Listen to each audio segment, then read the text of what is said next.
नमस्कार, आप देख रहे हैं SPN 9 न्यूज और मैं हूं आपके साथ मनीष कुमार सैनी। लोकसभा चुनाव 2024 के परिणामों के बाद सरकार के गठन के बाद अब तमाम राज्यों में विधानसभा के उपचुनाव की तैयारियां जोरों शोरों पर होती हुई नजर आ रही हैं। ऐसे में अगर बात करें बिहार की, तो बिहार में रुपौली विधानसभा के उपचुनाव को लेकर तमाम सियासी गलियारों में चर्चाएं हैं कि बीमा भारती एक बार फिर से बड़ी जीत दर्ज कर सकती हैं। लेकिन यहां पर बीमा भारती की राहों में रोड़ा अटकाने का काम पप्पू यादव करते हुए नजर आ रहे हैं। पप्पू यादव तमाम हमले करते हुए नजर आ रहे हैं बीमा भारती के ऊपर। आपको बता दें कि लोकसभा चुनाव के दौरान बीमा भारती पूर्णिया लोकसभा सीट से पर आरजेडी की टिकट पर पप्पू यादव के सामने चुनाव लड़ती हुई नजर आई और बड़ी जीत दर्ज करने से रह गई। ऐसे में पप्पू यादव ने जीत हासिल की और बीमा भारती को करारी शिकस्त वहां पर झेलनी पड़ी। उसके बाद रुपौली विधानसभा से 6 बार विधायिका रह चुकी बीमा भारती एक बार फिर से विधायिका के तौर पर यहां पर सेवाएं देती हुई नजर आ सकती हैं अगर वो रुपौली का चुनाव जीत जाती हैं तो यहाँ पर देखा जा सकता है जिस तरीके से रुपौली विधानसभा के उपचुनाव के नामांकन के बाद बीमा भारती यहाँ पर पप्पू यादव द्वारा घेरी जा रही हैं। तो ऐसे में क्या आने वाले विधानसभा के उपचुनाव के परिणामों के बाद यहाँ पर बीमा भारती अगर जीत दर्ज कर लेती हैं तो पप्पू यादव उनकी मुश्किलों को और भी ज्यादा बढ़ा सकते हैं या फिर नहीं, या फिर बीमा भारती अपने रुपौली विधानसभा सीट पर यहाँ पर बड़ी जीत हासिल करने के बाद विधानसभा में तमाम राज्य की जनता को यहाँ पर तमाम सेवाएं देती हुई नजर आएंगी। इस पूरे मुद्दे पर चर्चा जारी रहेगी। हमारी सहयोगी शालिनी मौजूद हैं। शालिनी, बहुत बहुत स्वागत है आपका। शालिनी, क्या कुछ लगता है कि रुपौली विधानसभा के उपचुनाव को लेकर बीमा भारती नामांकन भर चुकी है और पप्पू यादव जिस तरीके से हमले करते हुए नजर आ रहे हैं, क्या आरजेडी की यहाँ पर मुश्किलें बढ़ती हुई नजर आ सकती है? क्या आरजेडी की उम्मीदवार बीमा भारती अगर चुनाव हार जाती है तो आरजेडी उनका पार्टी में से निकाला कर सकती है? क्या बीमा भारती का भविष्य, राजनीतिक भविष्य यहाँ पर खतरे में देखा जा सकता है? क्या कुछ लगता है शालिनी? मनीष, देखिए, यहाँ पर रुपौली विधानसभा सीट की अगर बात की जाती है तो यहाँ पर बीमा भारती को ही याद किया जाता है क्योंकि बीमा भारती लगातार यहाँ से 6 बार की विधायिका रह चुकी हैं। ऐसे में यहाँ पर एक बार फिर से उन्होंने यहाँ पर मैदान में उतरी हैं वो, और यहाँ पर उन्होंने ये कहीं ना कहीं कह सकते हैं कि उन्होंने ये जताया कि यहाँ पर जो जीत है उनकी वो एक बार फिर से होती दिखाई देगी। इसी भरोसे पर आकर उन्होंने यहाँ पर इस्तीफा दिया पहले, और उसके बाद फिर लालू प्रसाद से मुलाकात करते हुए उन्होंने आरजेडी से टिकट मांगा। तो अब वो आरजेडी के टिकट से यहाँ पर मैदान में उतरेगी। हालांकि ये कहा जा सकता है कि लोकसभा चुनाव में जो बीते लोकसभा चुनाव है उसमें बीमा भारती को पप्पू यादव से हार का सामना करना पड़ा, लेकिन जहां पप्पू यादव ने सिर्फ 3 बार के सांसद रहते हुए पूर्णिया पर दावा ठोक दिया, तो ऐसे में क्या बीमा भारती दावा नहीं ठोक सकती हैं? वो भी दावा ठोक सकती हैं कि वो 6 बार की विधायक वहां से रह चुकी हैं, और ऐसे में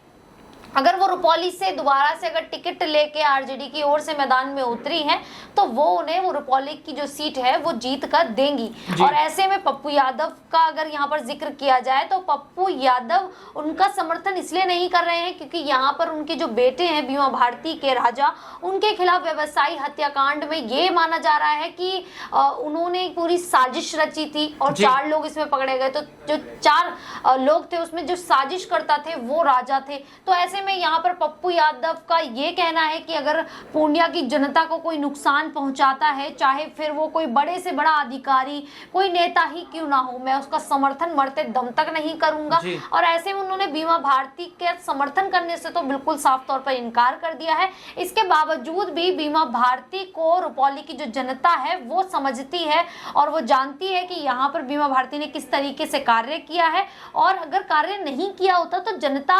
पागल नहीं है। वो बीमा भारती को 6 बार विधानसभा के चुनाव नहीं जिताती, वो 6 बार की विधायिका वहां से नहीं बनवाती। उन्होंने देखा कि बीमा भारती ने उनके क्षेत्र में कार्य किया है, उसके बाद ही उन्हें चुना है। तो ऐसे में यहाँ पर बीमा भारती अगर मैदान में उतरी है तो कहीं ना कहीं लालू प्रसाद यादव को ये भरोसा है कि रुपौली की जो सीट है वो बीमा भारती उन्हें जीत कर लाकर देंगी। और यहाँ पप्पू यादव को ना चाहते हुए भी पूर्णिया का जो एक हिस्सा है रुपौली, वो बीमा भारती को देना ही पड़ेगा। अब यहाँ पर जिस प्रकार से देखा जा रहा है कि पप्पू यादव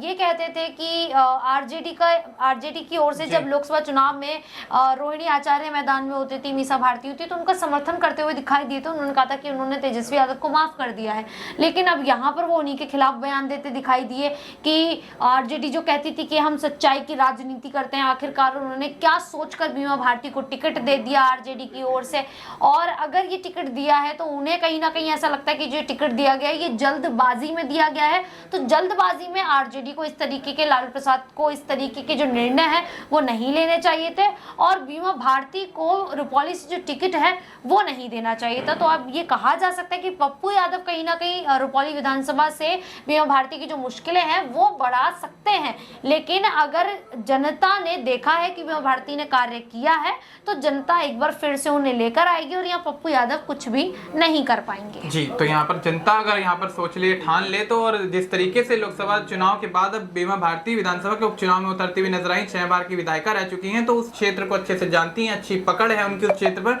तो यहाँ पर क्षेत्र की जनता बेशक उनके साथ पिछले 6 बार की तरह इस 7वीं बार भी यहाँ पर उनको विधायिका बनाती हुई नजर आएगी, उनका समर्थन करती हुई नजर आएगी। अगर ऐसा नहीं होता, बीमा भारती हार जाती हैं, तो बेशक यहाँ पर बीमा भारती की मुश्किलें आरजेडी को लेकर बढ़ती हुई नजर आ सकती हैं, क्योंकि लालू यादव जिस तरीके से लोकसभा चुनाव में बड़ी हार के बाद यहाँ पर बीमा भारती पर रुपौली विधानसभा के लिए भरोसा जताते हुए नजर आ रहे हैं, तो रुपौली पे अगर बीमा भारती हार जाती है तो यहाँ पर बीमा भारती को आरजेडी से बेदखल भी किया जा सकता है, और ऐसे में बीमा भारती का अगला कदम क्या होगा वो आने वाला समय ही बताएगा। लेकिन अगर बात करें पप्पू यादव की, तो पप्पू यादव यहाँ पर जिस तरीके से अपना पूर्णिया लोकसभा सीट पर जीत दर्ज करने के बाद यहाँ पर एक्टिव हुए हैं एरिया में, और आपको बता दें कि पूर्णिया के अंदर ही रुपौली विधानसभा जो है वो आती है, पूर्णिया लोकसभा के अंदर आती है। तो ऐसे में पप्पू यादव की अहम जिम्मेदारी बन जाती है कि बीमा भारती को यहाँ पर किसी भी तरह से वो चुनाव में जीतने ना दें, क्योंकि बीमा भारती और पप्पू यादव काफी लंबे समय से एक दूसरे के विरोधी रहे हैं राजनीतिक तौर पर। तो ऐसे में क्या पप्पू यादव यहाँ पर बड़ी मुश्किलें खड़ी करते हुए बीमा भारती के लिए नजर आते हैं, ये तो खैर आने वाला वक्त ही बताएगा। लेकिन शालिनी, यहाँ पर एक सवाल और निकल कर आता है कि जिस तरीके से यहाँ पर विधानसभा चुनाव में बीमा भारती उपचुनाव में उतरती हुई नजर आ रही रुपौली से, तो यहाँ पर नीतीश कुमार भी उन पर हमले करते हुए देखे गए कि नीतीश कुमार ने उनको ये तक कह दिया कि राजनीति हमने सिखाई है, बोलना भी नहीं आता था। तो ऐसी बयानबाजी नीतीश कुमार करते हुए नजर आए। तो क्या लगता है कि जिस तरीके से पप्पू यादव और नीतीश कुमार बीमा भारती पर हमलावर हुए हैं रुपौली विधानसभा के उपचुनाव के बाद से, तो उपचुनाव के ऐलान के बाद से, और उनके जब नामांकन भरे गए तो नामांकन भरने के बाद से जिस तरीके से पप्पू यादव और नीतीश कुमार एक्टिव दिख रहे हैं, बीमा भारती को लेकर बयानबाजी करते हुए नजर आ रहे हैं, तो क्या यहाँ पर पप्पू यादव और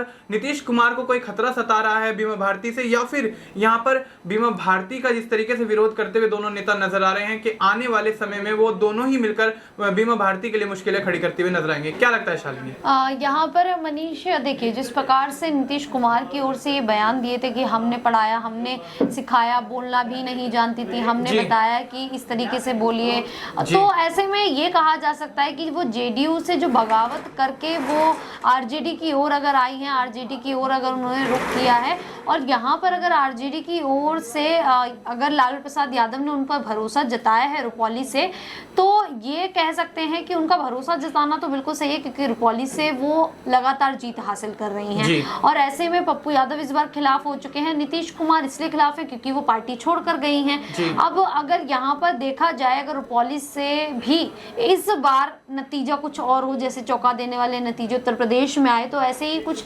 नतीजे अगर यहाँ पर आते हैं बिहार में, तो यहाँ रुपौली से अगर बीमा भारती हार जाती हैं तो कहीं ना कहीं ये बिल्कुल कहा जा सकता है कि बीमा भारती की जो मुश्किलें हैं वो काफी ज्यादा बढ़ जाएंगी, क्योंकि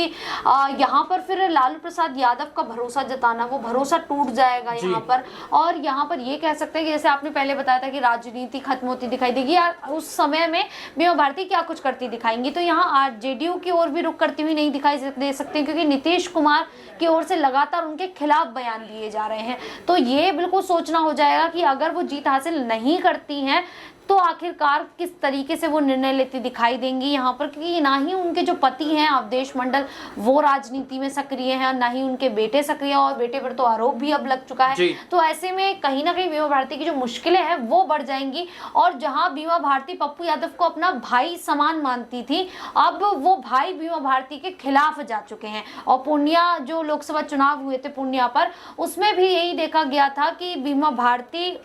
ये कहती थी कि वो मेरे बड़े भाई हैं, वो समर्थन करेंगे, लेकिन जब वो निर्दलीय नामांकन भर देते हैं तो वही बयान बदल जाते हैं। बीमा भारती कहती है कि ये कहते थे कि ये साथ देंगे, इन्हें पार्टी का साथ देना चाहिए था, ये तो आरजेडी के खिलाफ ही चलेगा, इस तरीके के बयान ये देते हैं। तो अब ऐसे में ये कहा जा सकता है कि अगर नीतीश कुमार लगातार उन पर हमलावार हैं और अगर पप्पू यादव उन पर लगातार हमलावार हैं, तो यहाँ पर जो बीमा भारती है उनकी मुश्किलें काफी ज्यादा बढ़ जाएंगी। अब ऐसे में उन्हें रुपौली से जीत हासिल करना जो है वो काफी ज्यादा मुश्किल हो जाएगा। लेकिन हालांकि फिर भी यही कहा जा सकता है कि वो लगातार जीत हासिल कर रही है, 6 बार की विधायिका हैं, तो ऐसे में रुपौली की जनता उन्हें जानती है, वो रुपौली की जनता को अच्छी तरीके से समझती है। तो यहाँ पर उनकी जो जीत के चांसेस अगर कहा जाए तो वो लगभग 80% है, और हार के चांसेस हम ले सकते हैं कि 20% के आसपास रह सकता है। जी, तो यहाँ पर जीत के चांसेस जो हैं वो 80% हैं, ऐसा कहना है शालिनी का। तो यहाँ पर देखा जा सकता है कि जिस तरीके से 6 बार की विधायिका रही हैं, 7वीं बार चुनावी मैदान में उतरी हैं, तो हो सकता है यहाँ पर बीमा भारती एक बार फिर से बड़ी जीत दर्ज करती हुई नजर आए। और जिस तरीके से नीतीश कुमार और यहाँ पर पप्पू यादव हमलावर हैं बीमा भारती को लेकर और उनकी पार्टी को लेकर, तो यहाँ पर देखा जा सकता है कि अब लालू यादव के समर्थन से या यूं कहे लालू यादव के साथ से कहीं ना कहीं बीमा भारती बड़ी जीत दर्ज करती हुई नजर आ सकती हैं और आने वाले समय में बिहार के समीकरण बदलने में पूरी महारत हासिल कर सकती हैं। तो अब फिलहाल के लिए इतना ही। देश और दुनिया के लिए तमाम जानकारी के लिए देखते रहिए SPN 9 न्यूज।